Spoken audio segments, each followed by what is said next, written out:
뉴욕 증시는 예상보다 저조한 고용 지표가 발표된 가운데 혼조세를 보였습니다. 다우지수는 전일 대비 0.05% 하락한 16,437에 마감했습니다. 반면 S&P 500 지수는 전일보다 0.23% 상승했고 나스닥 지수도 0.44% 올랐습니다.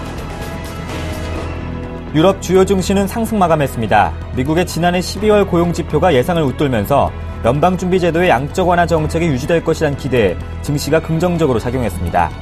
영국 증시는 0.73% 상승했고 독일 증시는 0.55%, 프랑스 증시는 0.6% 올랐습니다. 미 노동부가 공개한 지난해 12월 실업률이 전월보다 0.3%포인트 떨어진 6.7%인 것으로 나타났습니다.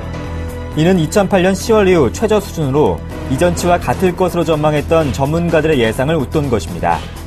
반면 신규 일자리는 전문가들의 예상보다 큰 폭으로 떨어졌습니다. 월간 비농업 부분 고용자 수는 7만 4천 명, 민간 부분 고용자 수는 8만 7천 명으로 집계됐습니다. 각각 20만 명에 달할 것이란 예상보다 절반 이하의 수치입니다. 미국 노동부는 지난해 12월 비농업 취업자 수가 전월 대비 7만 4천 명 증가했다고 발표했습니다. 이는 시장 예상치인 19만 6천 명은 물론이고 전월 수정치인 24만 1천 명에도 크게 못 미치는 숫자입니다. 또한 실업률은 6.7%를 기록해 5년 2개월 만에 가장 낮은 수치를 보였지만 이는 구직 활동이 감소했기 때문인 것으로 분석됐습니다. 회복세를 보이던 고용 경기가 부진함에 따라 향후 연방준비제도의 양적 완화 축소 속도가 다소 늦춰질 것으로 예상됩니다. 버락 오바마 미국 대통령이 스테인 피셔 전 이스라엘 중앙은행 총재를 연방준비제도 부의장으로 지명했습니다. 미국과 이스라엘 국적을 함께 가지고 있는 피셔는 지난해 6월 말까지 8년간 이스라엘 중앙은행 총재를 지냈습니다. 미국 시카고대와 MIT 교수에 이어 세계은행과 IMF 부총재, 시티그룹 부회장 등을 역임했습니다. 벤 버냉키 연준 의장과 마리오 드라기 유럽은행 총재의 스승으로 알려졌으며 조지 부시 전 미국 대통령의 경제자문도 맡았습니다. 피셔는 물가 상승에 민감한 매파 성향으로 분류되기도 하지만 누구보다 실용적인 통화 정책을 쓰는 것으로 유명합니다.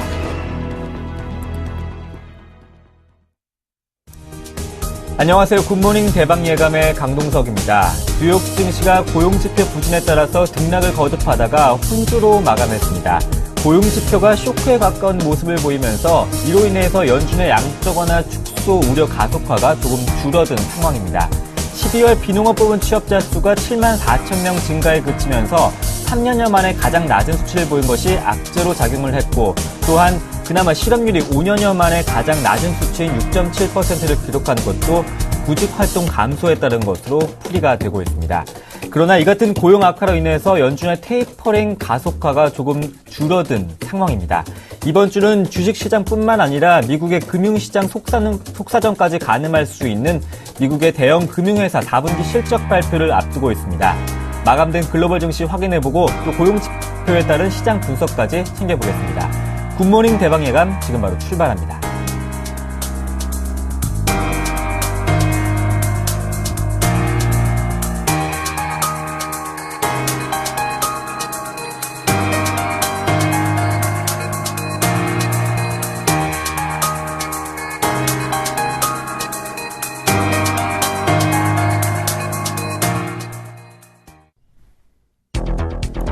미국의 12월 고용지표가 쇼크를 보였습니다. 비농업 부분 일자리 수는 7만 4천 명 증가에 그친 반면 실업률은 6.7%를 나타냈습니다.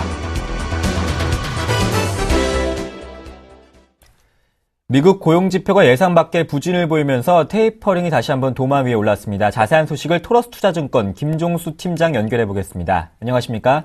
네, 안녕하세요. 네, 먼저 미국의 고용지표가 시장 예상을 크게 밑도는 쇼크를 나타냈습니다. 그나마 실업률이 5년여 만에 가장 낮은 수치인 6.7%를 보였는데 이 같은 수치를 나타낸 이유 무엇입니까? 예, 미국 12월 비농업 고용이 쇼크를 나타냈는데요. 시장에서 20만 명 크게 하향 7만 명 증가에 그쳤습니다. 일단은 비농업 고용이 좀 쇼크에 가까운 수준으로 나타난 것은 일단 추운 날씨 어떤 요인과 계절 요인을 인한 어떤 구직 폭이 증가, 또 전월에 상대적으로 좋았던 이 고용 사정에 따른 기저효과, 이런 요인들이 12월 비농업 고용을 상대적으로 크게 좀 둔화시킨 요인으로 작용한 것 같습니다. 반면에 실업률은 전월 7.0에서 6.7%로 상당히 큰 폭으로 떨어지는데요. 시장에서는 전월과 비슷한 7.0%를 예상을 했었습니다. 실업률이 6.7%로 큰 폭으로 떨어진 것은 실업자가 많이 감소를 했는데요. 이 실업자 감소가 바로 이 비경제활동 인구의 인구로 많이 늘어나면서 나타난 그런 현상을 볼 수 있겠습니다. 이렇게 그 실업자가 많이 감소하고 비경제활동 인구가 상대적으로 증가한 것은 구직 폭이 증가에 따른 그런 현상을 볼 수 있겠습니다. 그래서 이런 부분들이 상대적으로 12월 비농업 고용 쇼크로 나타나고 실업률은 오히려 수치상으로는 이 서프라이즈에 가까운 그런 하락을 좀 나타낸 것입니다. 네, 12월 고용지표 고용 악화가 말해주듯이 연준의 테이퍼링 속도가 늦춰질 것이라는 기대감이 커지고 있습니다. 이 부분은 어떻게 보십니까? 예, 앞서 말씀드린 것처럼 12월 비농업 고용 쇼크를 이제 어떻게 해석하냐에 따라서 여기에 대한 이 결론이 달라지는데요. 일단 이 실업률 하락 부분을 어떻게 해석하냐의 차이가 될 수 있습니다. 일단 앞서 말씀드린 것처럼 비농업 고용을 이 추운 날씨와 계절 요인, 그다음에 기저효과 등으로 해서 나타난 부분이라고 볼 수 있는데 이 구직 포기의 이유를 뭘로 해석할 거냐 차이가 있을 수 있을 것 같습니다. 날씨가 춥고 또 이 연말 시즌과 더불어져 맞들려서 구직을 희망하는 사람들이 구직을 포기해서 나타난 현상이다라고 본다면 이거는 상당히 좀 이례적인 성격이라고 볼 수 있는데요. 반면에 구직 포기 증가가 어떤 경기적인 요인에 의해서 나타난 현상이다라고 본다면은 사실 이건 고용 시장이 상당히 좀 나빠지고 있다라고 해석을 할 수가 있을 것 같습니다. 근데 여타 지표도 보면은 이 전제의 가능성이 높습니다. 이전에 2, 3일 전에 발표됐던 ADP 민간 고용은 상대로 23만 명 이상 증가하면서 좋은 모습을 보여줬고요. 실업시장 청구 수라든가 또 ISM 제조업이나 서비스업에 있는 이 고용 지표들 보면은 상당히 좋았습니다. 이렇게 본다면은 12월 비농업 고용 쇼크 부분을 구직 포기 요인이 있긴 하지만 이것은 경기적인 요인이 아니라 이 계절적인 요인 또 추운 날씨 등 불규칙 요인 이런 거에 의해서 나타나는 현상이라고 볼 수 있고요. 그렇게 본다면 테이퍼링 관련해서는 사실 이 테이퍼링이 뭐 좀 지연된다거나 이런 가능성보다는 예정대로 이 계속해서 좀 양적 완화 규모가 축소되는 수준으로 갈 가능성이 높다 이렇게 정리를 해야 될 것 같습니다. 네, 지난해 레커 총재 발언을 보면 단순히 고용지표 하나만으로는 통화정책을 결정하지 않을 것이다 이렇게 말했는데 투자자들이 테이퍼링 관련해서 주목해야 될 점 어떤 것들이 있을까요? 예, 앞서 말씀드린 것처럼 이 고용지표가 중요한 테이퍼링이라든가 연준 통화정책을 결정에 있어서 중요한 지표이긴 하지만은 한 번 이렇게 고용지표가 나쁘게 나왔다라든가 혹은 이 고용지표 하나만으로 보기엔 역시 어렵다고 봐야 될 것 같습니다. 앞서 말씀드린 것처럼 이 12월 비농업 고용지표만 안 좋아졌고요. 사실 다 여타 고용지표는 좋아졌기 때문에 전반적으로 고용시장을 판단해야 되는 그런 부분에 있어서는 좀 더 다른 여타 향후 어떤 나오는 고용지표의 추이를 좀 볼 필요가 있고요. 또한 고용지표뿐만 아니라 다른 지표도 좀 같이 참고해서 볼 필요가 있는 것 같습니다. 예를 들어서 이번 주 같은 경우에는 당장 실업시장 청구 건수가 이제 주간화 발표되는데 이 부분이 만약에 나빠진다면은 12월 비농업 고용의 쇼크가 어느 정도 이제 설득이 있겠지만은 현재까지 지난주까지 나온 모습 봐서는 그럴 가능성이 없습니다. 또한 이번 주에 미시건대 소비자 신뢰지수라든가 여타 산업생산 소유효과 여타 지표들이 발표되는데 이들 지표들이 크게 나빠지면 않는다면 12월 비농업 고용 쇼크는 역시 이례적인 속기의 가능성이 높을 것 같고요. 그런 점에서 레커 총재가 이 한계 지표, 고용 지표만 보고 판단이 어렵다라는 그런 표현을 한 것 같습니다. 추가적인 고용지표, 경제지표 발표를 앞두고 있는 가운데서 2월부터는 옐런 시대가 개막이 됩니다. 버냉키 의장의 양적 완화 테이퍼링을 실시한 후에 바통을 이어받아서 이제 옐런의 위치가 애매모호해졌다는 평가도 있습니다. 향후 옐런 시대는 어떻게 보시는지 전망도 궁금합니다. 네, 이제 이번 1월 1일부터 이로부터 이제 엘렌 총재가 새로 이제 총재를 등극을 하는데요. 사실 이제 버냉키 의장과 부의장으로서 손발을 좀 많이 맞춰왔습니다. 그래서 어떤 통화정책 연속성 이런 부분은 크게 차후가 없을 것 같습니다. 다만 이제 최근에 연준이 지명제로 지명되고 나서의 어떤 성향이 일단은 비규칙파적인 성향으로 이제 많이 알려졌습니다. 그러나 최근에 기자회견에서 알려진 바에 의하면은 상대적으로 미국 경제에 대한 시각이 좋은 긍정적인 낙관적인 시각을 갖고 있고요. 또 한편으로는 인플레이션이 이제 점차 지표가 정상화될 거라는 그런 견해를 갖고 있습니다. 그렇게 본다면은 버냉키 의장이 이제 1월부터 테이퍼링을 단행하는 그런 이 정책 수순을 밟아갔다면은 엘렌 이제 차기 통제는 그런 부분을 이제 계속 이어받아서 점진적인 테이퍼링을 좀 계속 이어가지 않겠냐 이렇게 보입니다. 네, 계속해서 테이퍼링 가속화가 되지 않을까 이렇게 전망을 해주셨습니다. 지금까지 토러스 투자증권의 김종수 팀장님과 함께 이야기 나눠봤습니다. 고맙습니다. 네, 감사합니다. 네, 계속해서 마감된 글로벌 증시 확인해 보겠습니다. 레이크쇼어 인베스터스의 이현민 이사님 나오셨습니다. 안녕하십니까? 안녕하십니까?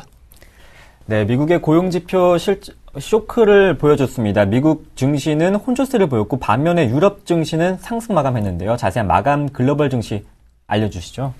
그렇습니다. 네. 뭐 전반적으로 이 데이터가 나온 이후에 네. 지수가 좀 많이 출렁거렸는데요. 막판은 많이 회복되는 이런 모습으로 나왔습니다. 지난주 금요일 날 뉴욕 증시는 혼조세로 마감이 됐습니다. 먼저 다우지수부터 살펴드리겠습니다. 다우지수는 0.05%가 내려간 16,437로 마감이 됐고요.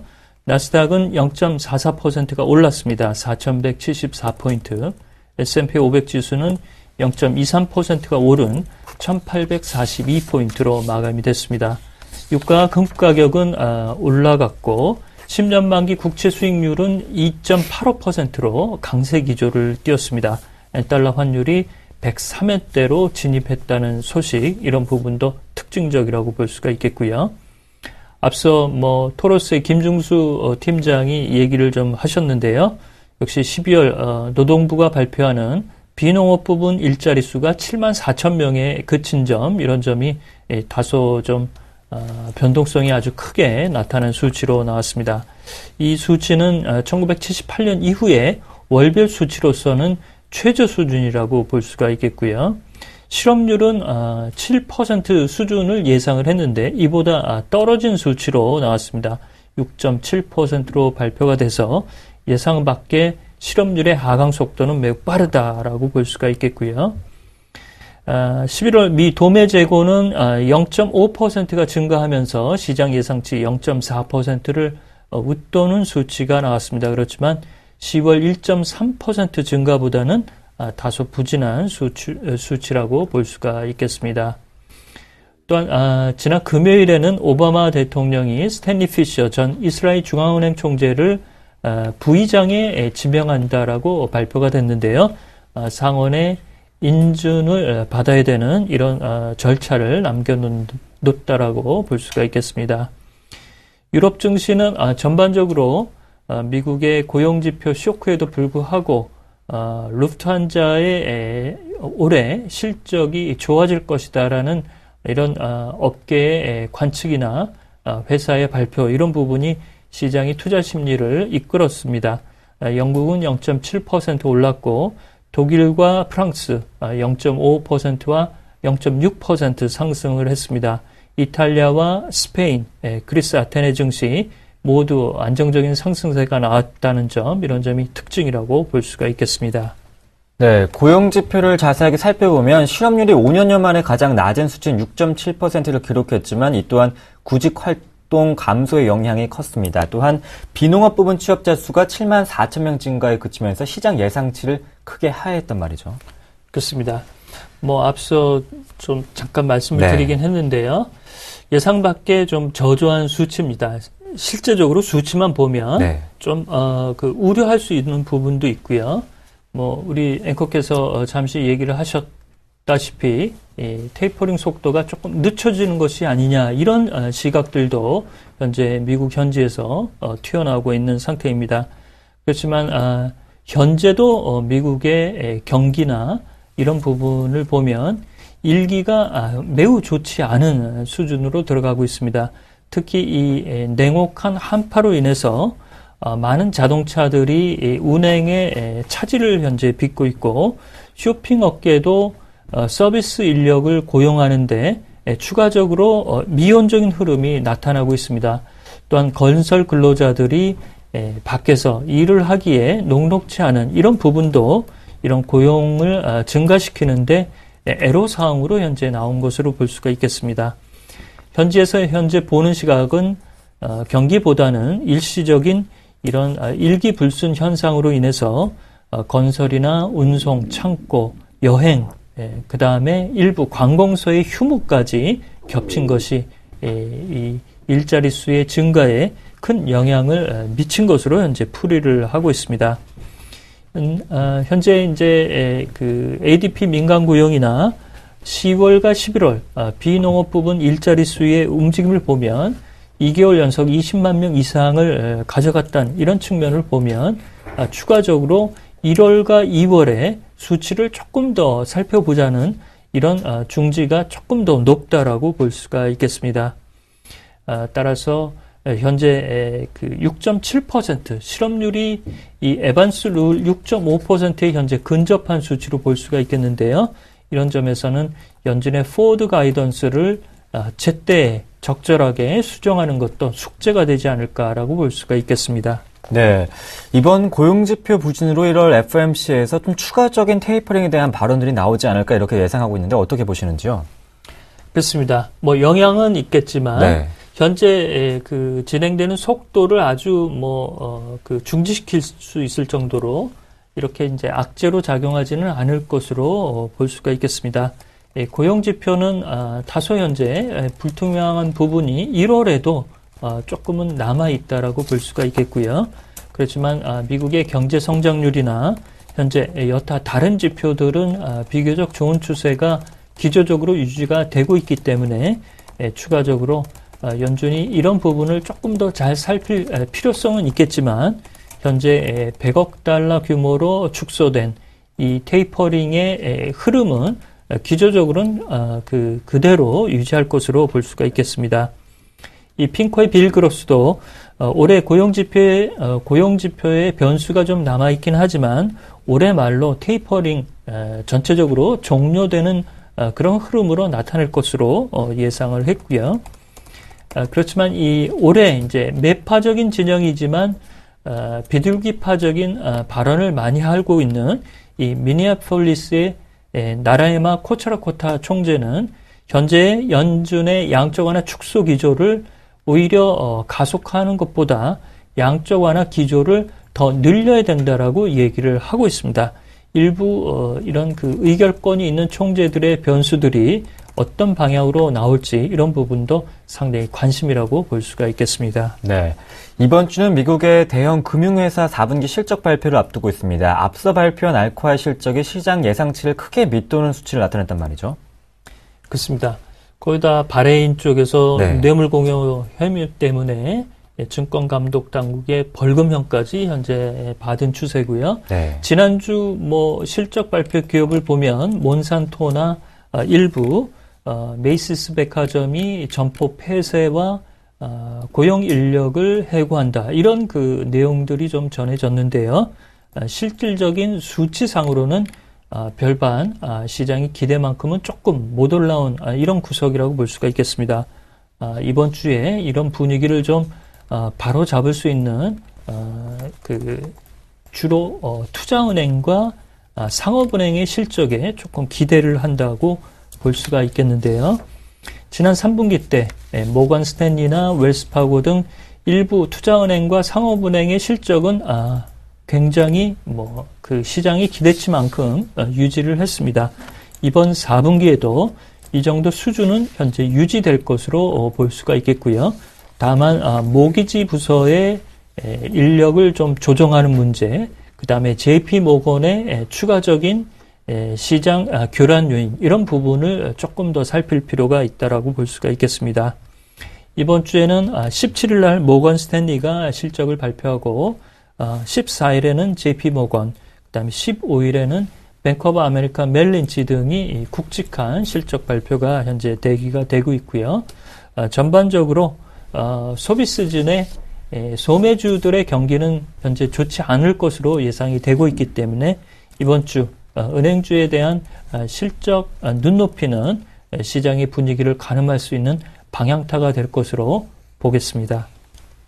네, 글로벌 증시 마감 소식, 자세한 소식을 레이크쇼 인베스터스 이현민 이사님과 함께했습니다. 말씀 잘 들었습니다. 고맙습니다.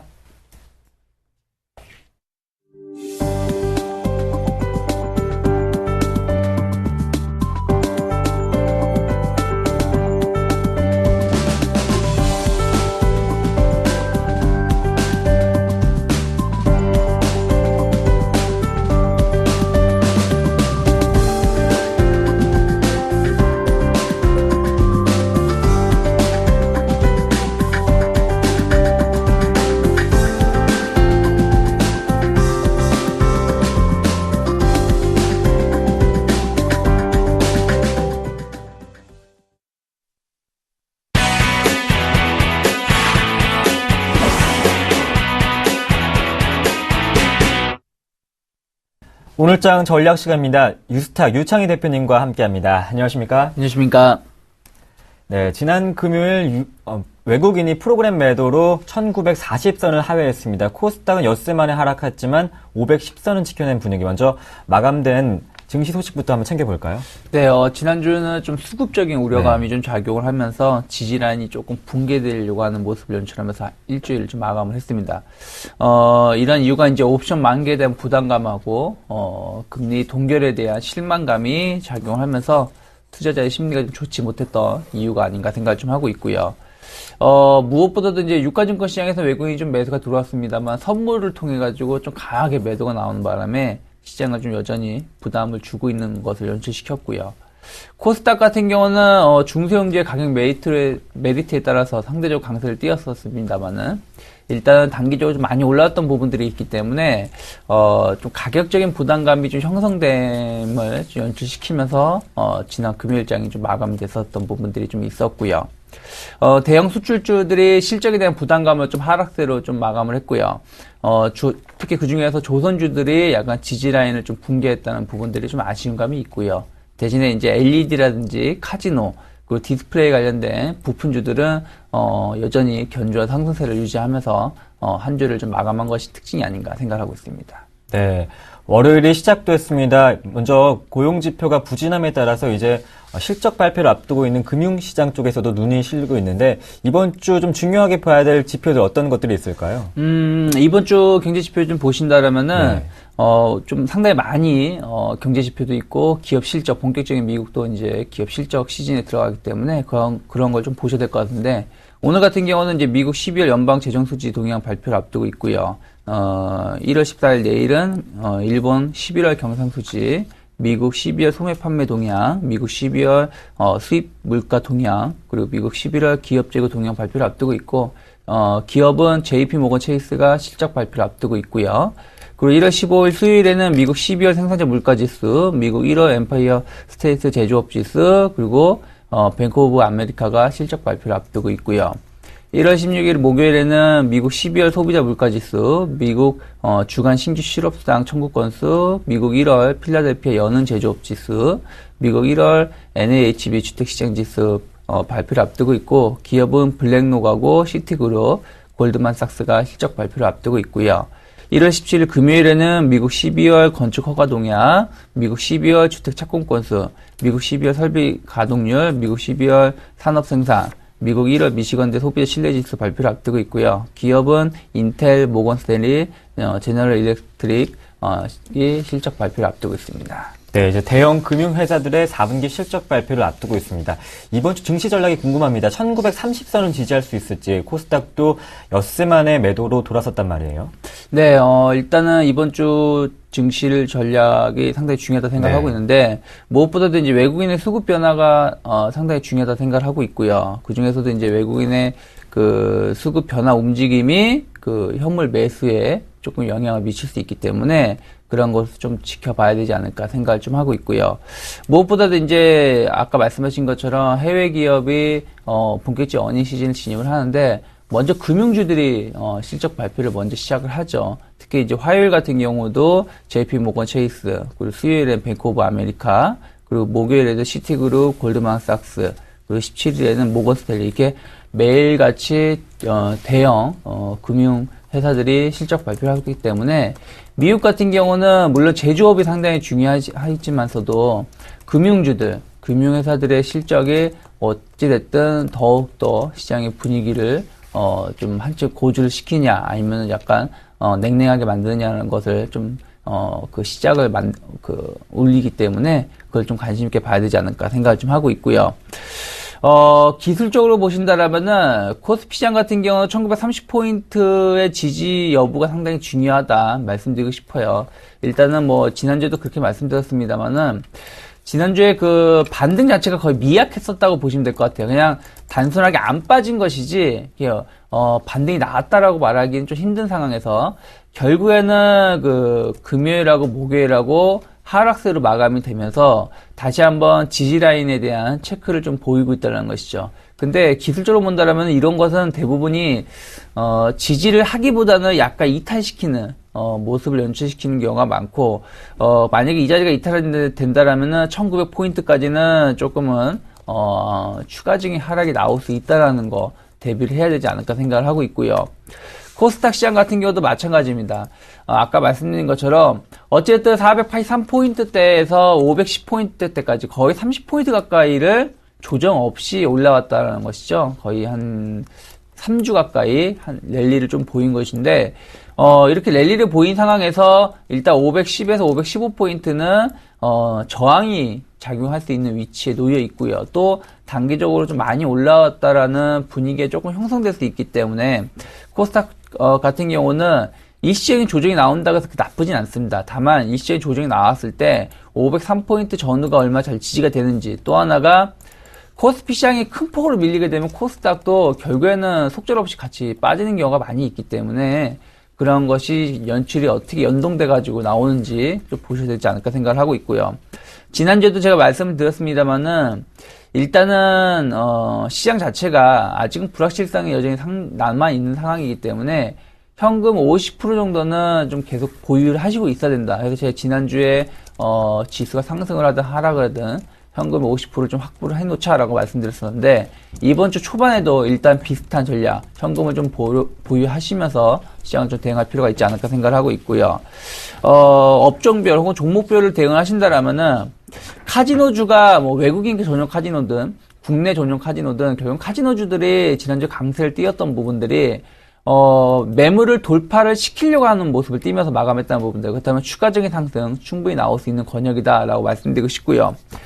그리고 시장이 조금 안 좋게 움직인다라면 경기 방어주들이 그래도 좀 힘을 낼 수 있다라는 거 좀 생각을 좀 하면서 대응하시고, 경기 민감주들은 지금은 조금 어중간할 수 있겠지만 만약에 그래서 한 번 더 추가적인 급락이 나온다, 시장 지수가 흔들려서 1900 초반이나 1900을 일탈하는 모습이 나오면서 경기 민감주들이 하락을 한다라면은 그때는 일단은 기술적 반등을 노리면서 접근하실 수도 있지 않나 생각을 하고 있습니다.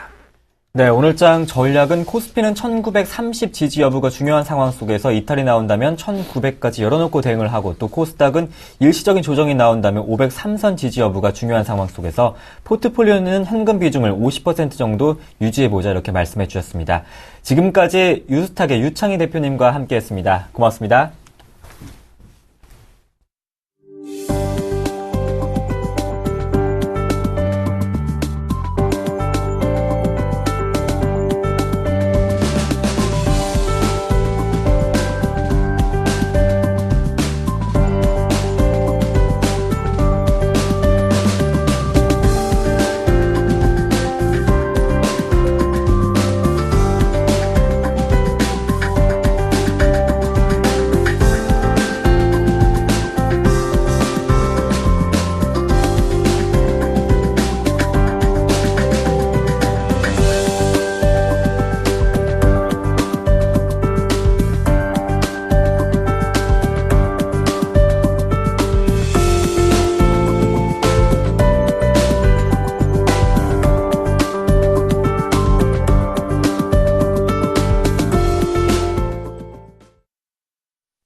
글로벌 인사들의 발언과 이슈에 대해서 숨은 의미를 찾아보는 시간입니다. 김동섭의 일당백인데요. IM투자증권의 김동섭 이사님 나오셨습니다. 안녕하십니까? 네, 안녕하세요.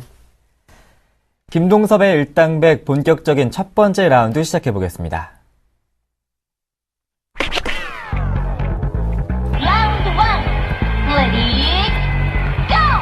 깜짝 호조세를 이어오던 미국 고용지표가 지난해 12월에 쇼크 수준으로 악화됐습니다. 실업률이 5년 2개월 만에 가장 낮은 수준으로 6.7%를 기록했지만 지난해 12월 중 비농업 취업자 수가 전월 대비 7만 4천 명 증가하는 데 그쳤습니다. 네, 고용 악화를 지표로 확인할 수 있는 지표였습니다.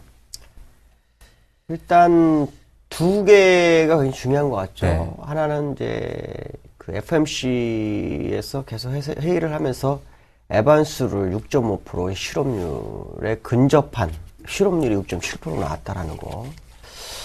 근데 그 일면 속에서 문제가 되는 것은 고용의 증가가 현격하게 줄어드는데도 불구하고 실업률이 낮아졌다는 거죠. 이렇게 되면은 이제 그 미국에서는 고민이 됩니다. 그 FOMC 회의를 이제 조만간 할 텐데 FRB 쪽에서는 굉장히 부담이 되는 것은 뭐냐면 실업률이 6.5%가 되면은 테이퍼는 축소한다라고 했기 때문에 실업률 기준으로 본다면 강력한 테이퍼링 강화가 나올 수 있는 얘기가 되죠. 근데 문제는 뭐냐면 이 실업률을 우리가 강의 그 실업률로 봤을 때는 13.1%입니다. 여기에는 이 고용이 포함이 돼야 되죠. 고용률까지 포함하고 90포기자까지 다 포함하게 되면은 지금 실업률이 13.1%가 되죠. 이렇게 되면은 일단 실업률에 대한 어떤 신뢰성이 뚝 떨어집니다. 신뢰성이 떨어지기 때문에 FRB 위원들이 이제 부담스럽게 되는 거죠. 그렇게 되면은 이제 향후 시장의 관전 포인트는 이제 실업률이 아니라 고용의 개선 쪽에 상당히 관심을 가질 수 있는 상황이죠. 특히 비농업 부문에서 약 7만 4천 명이 늘어났는데 시장에서 원했던 건 거의 한 20만 명 육박하는 숫자를 원했죠. 근데 그 시장 예상치를 못 미치는 모습이었고 지난달에 한 24만 명 정도가 늘어났었는데 거기에 비해서는 3분의 1밖에 늘어나지 않는 상황. 그러니까 실제로 고용이 완전히 엉망진창이 돼버린 거죠. 이것을 이제 시장에서는 한 두 가지로 해석하는 것 같습니다. 첫 번째는 미국이 지금 그 시카고나 이 주변에 엄청난 한파가 와서 이 한파의 영향이다. 그러니까 일회성 어떤 문제가 아니겠느냐라는 거고 또 한편으로는 경제가 계속 회복되는 것이 일시적인 현상이었는데 우리가 잘못 판단한 것이 아니냐. 이런 어떤 의문점을 제기하고 있는 상황이 발생을 하죠. 참 어쨌든 중요한 것은 뭐냐면 고용에서 문제가 생겼다라는 것은 일단 연준 의원들이 이때까지 봤던 지표의 어떤 방향성을 바꿀 만한 상황이 발생했다라는 거고 이것이 이제 자넷 옐런이 임기를 시작하기 이전 시점에 나타났다는 것은 자넷 옐런이 완전 고용을 원하는 사람 중에 한 명이기 때문에 그에게 그 연준을 이끌고 갈 수 있는 명분이 하나 생기는 그런 상황이 발생했다라고 봐야 되겠죠. 이렇게 되면 이제 우리가 궁금해야 될 것은 이 테이퍼링을 어떤 식으로 진행할 것이냐에 대한 부분이죠. 12월 달에 FOMC 회의에서 100억 불을 줄이기로 했는데 이것이 실수로 다가올 수 있는 그런 상황이 발생했고 그렇다면 연준에서는 오히려 이전에 850억 불의 어떤 국채 매입을 계속 진행할 것으로 회귀할 것인지 아니면 오히려 더 늘릴 것인지 아니면은 현재 상황에서 그대로 750억 불 매수를 그대로 유지하는 상황인지를 봐야 되는데 제가 볼 때는 가능성은 여러 개가 다 있지만 일단 세 번째를 아마 볼 것 같습니다. 왜냐하면 일회성으로 만약에 고용에 문제가 발생한 건지 아닌지를 적어도 한두 달은 더 지켜보자라는 분위기가 형성될 거라는 거죠. 그렇기 때문에 이미 결정났던 100억 불의 축소는 아마 유지될 확률을 열어두고 보셔야 될 것 같고 다만 이제 이것이 자넷 옐런 입장에서 약 한 두 달 정도나 한 달에서 두 달 정도 더 확인한 상황에서 이것이 현재 고용의 문제라고 생각한다면 아마도 다시 850억 불보다 더 늘어나는 양적 완화 가능성을 좀 제기할 수 있는 부분이다. 어쨌든 중요한 것은 FOMC 의원들이 FRB 의원들이 상당히 그 부담으로 작용하는 지표가 시장에 출회됐다라는 것은 우리가 아주 중요하게 바라봐야 될 부분이다. 결국 시장이 회복은 되고 있지만 녹록치 않은 상황이 있다는 것을 다시 한번 확인시키는 상황이고 이런 상황 속에서 문제가 되는 것은 뭐냐면 금리 인상 시점이 또 문제가 됩니다. 만약에 실업률 6.5%를 기준으로 한다 그러면 금리 인상이 올 중반기부터 진행돼도 할 말이 없는 그런 상황이고, 시장에서는 이거에 대해서 굉장히 말이 많아질 수 있는 그런 상황이 될 수 있죠. 그렇게 되면 포워드 가이던스, 금리 인상에 대한 포워드 가이던스가 시장에 제시될 수 있는 부분 또한 있기 때문에 어쨌든 장기 저금리를 유지하고자 하는 근거를 시장에 정확하게 제시할 수 있는 어떤 계기는 됐다라고 봐야 될 것 같습니다. 네. FRB 의원들이 부담을 가질 수 있는 고용지표가 시장에 출회가 되면서 녹록지 않은 시장 분위기를 확인할 수 있었다. 이제 금리 인상에 대한 화두가 떠오를 것, 이렇게 정리를 해주셨습니다. 옐런 시대가 2월부터 개막이 되는데 든든한 지원자가 생겼다고 합니다. 2라운드에서 확인해 보겠습니다.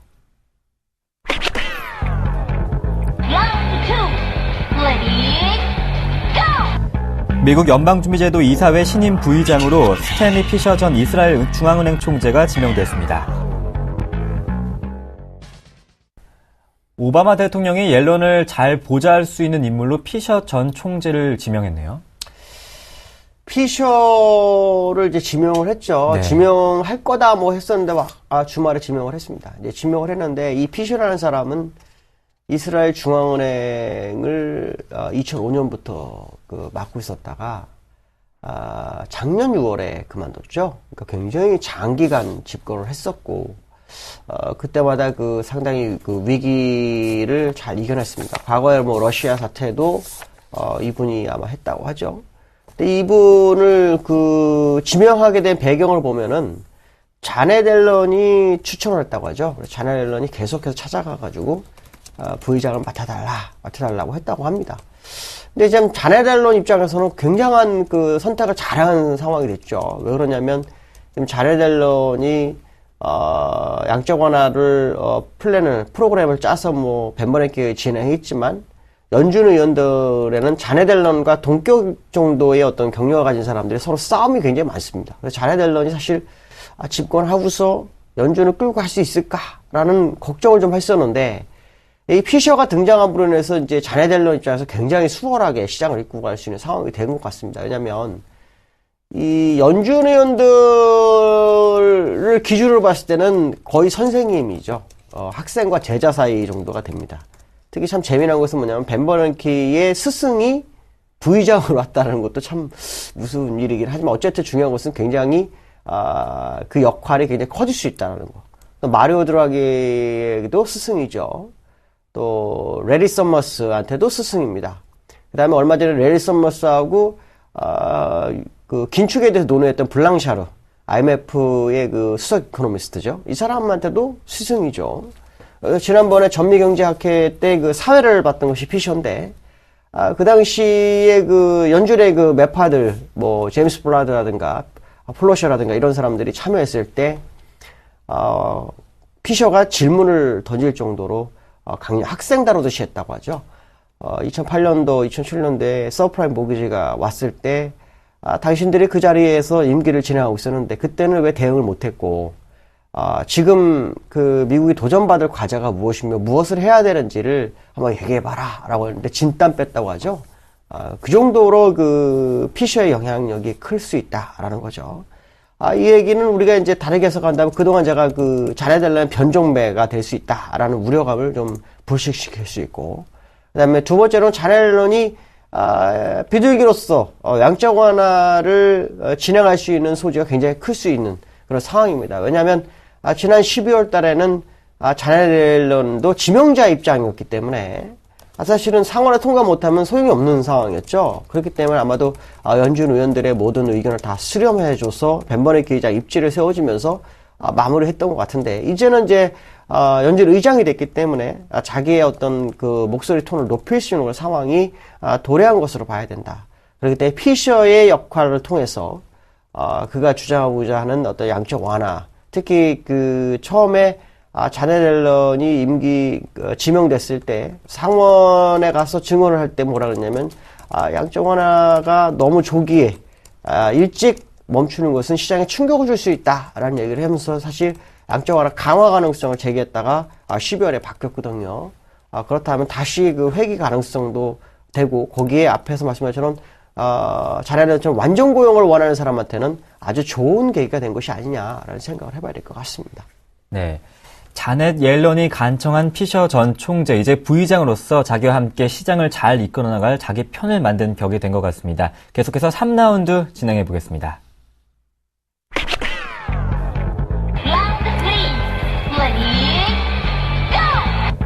이스라엘 중앙은행이 한국 원화 가치가 현재 저평가되어 있으며 결국 평가 절상될 것으로 전망했습니다. 네, 한국의 원화 국제 투자를 결정하면서 이같이 말을 했네요. 이 중앙은행들이 투자를 좀 많이 합니다. 네. 투자를 하는데 얼마 전까지만 해 투자했던 곳이 뭐냐, 금에 많이 투자를 했었죠. 금에 많이 투자를 했었는데 사실 그 당시 그 키프로스가 현물을 시장에 많이 팔면서 금값이 폭락을 했었어요. 그러면서 중앙은행들이 지금 계속해서 금 때문에 손실이 나고 있는 상황이긴 하죠. 그렇지만 중앙은행들이 전 세계에 투자를 하면서 이스라엘 중앙은행이 우리나라를 겨냥한 것은 처음입니다. 처음. 근데 이스라엘 중앙은행이 우리나라의 원화 절상, 원화 국채 투자를 진행한다 그러면서 얼마를 하냐면 자기들이 가진 외환보유고의 1%를 한다고 합니다. 이게 8억 불 정도가 되죠. 우리나라 시장에 8억 불이 들어오면 이건 사실 원화 외환 시장에서 상당한 금액이 들어오는 거거든요. 그래서 아마도 원화 절상 가능성에 상당히 좀 제기될 수 있는 부분이 있다라는 부분이고, 미국 정부부터 우리나라 원화 절상을 계속 요구했었는데 중앙은행이 행동으로 옮기는 것은 이번이 처음이었기 때문에 제가 이제 우려스러운 것은 향후 다른 중앙은행에서도 우리나라의 어떤 투자 가치를 높이는 그런 상황이 발생할 수도 있는 부분이 있다. 그렇다면 결국 지난번에 원화가 약세로 다시 돌변하는 모습이 보였지만 결국 원화 절상 가능성이 이제 커진다라는 생각을 한번 해야 될 것 같고요. 근데 사실 우리나라뿐만 아니라 일본도 지금 사실 엔화가 약세에서 강세로 돌변할 수 있다라는 얘기가 지금 나오고 있거든요. 그렇다면 아시아국의 몇 개국은 절상 가능성에 대한 부분을 열어두고 봐야 될 것 같습니다. 어떻게 보면 투자 가치가 굉장히 높아진다는 쪽에서 봤을 때는 상당히 긍정적으로 좀 받아들여야 될 것 같고, 다만 이제 수출 기업한테는 굉장히 부담스러울 수 있다라는 생각은 해봐야 될 것 같습니다. 삼성전자 같은 경우에도 원달러의 어떤 절상 때문에 한 4천억 정도의 영업이익이 줄어드는 그런 상황이 발생했었거든요. 그렇다면 실제로 이 우리나라 기업들은 원화 절상을 대비한 어떤 정책을 준비를 해야 된다라고 판단이 쓰고 있고요.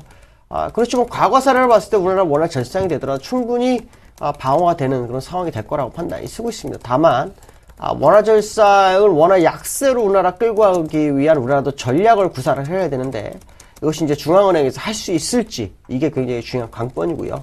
아마도 지금 현 중앙은행에서는 아마 이건 어려울 것이다. 그렇다면 차기 중앙은행이 어떤 인선이 끝났을 때 차기 총재가 들었을 때 가능성을 열어둔다면 일단 2월, 3월은 상당히 어려울 수 있다라는 부분이고, 3월 이후에는 원화가 오히려 약세로 돌변하는 상황이 발생할 수도 있는 부분을 열어두고 보시는 게 좋겠다라고 말씀드릴 수 있을 것 같습니다. 네, 우리나라 기업들의 원화 절상에 대한 대응책이 필요한 시점에서 이제 차기 중앙은행의 역할이 큰 관건이 될 것이다, 이렇게 말씀을 해주셨습니다. 금요일장에서 외국인이 프로그램을 통해서 대거 물량들을 내놓았습니다. 이제 1930선이 위협받고 있는 코스피, 월요일장 전략과 함께 전망도 함께 들어보고 싶은데요. 일단 외국인들이 프로그램 매도로 나온 건 사실이지만 그 전에 들어왔던 그 프로그램 매수와 현물로 본다 그러면 아직도 굉장히 많은 물량이 9월 이후에 많이 들어와 있습니다. 그 물량이 나가지 않는 한은 시장이 급락은 어렵다라는 생각을 해봐야 될 것 같고요.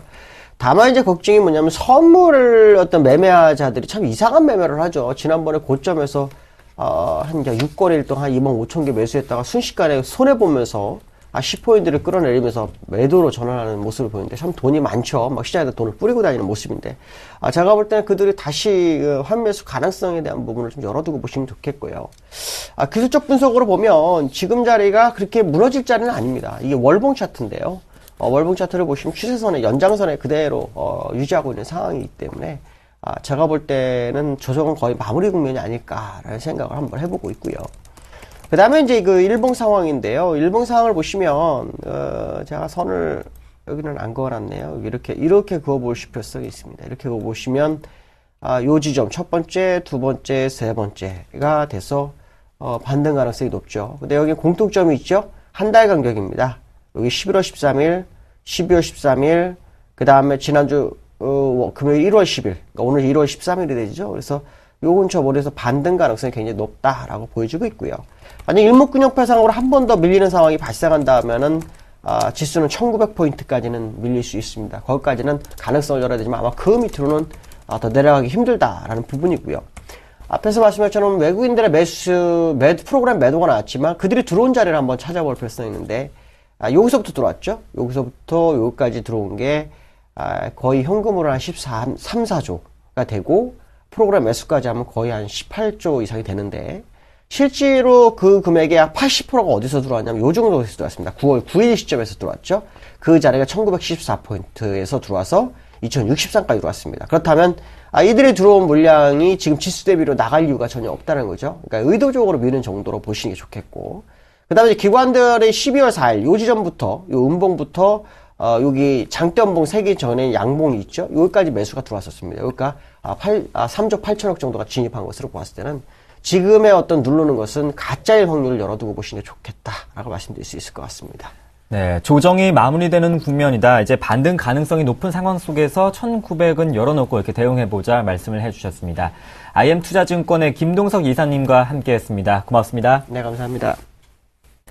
네, 코스피 1930에 대한 지지 여부가 나올 수 있을지, 코스닥의 반등이 나올 수 있을지도 한번 대응해보시는 월요일장 펼쳐나가시길 바라겠습니다. 1월 13일 굿모닝 대박 예감이었습니다. 시청해주신 여러분 고맙습니다.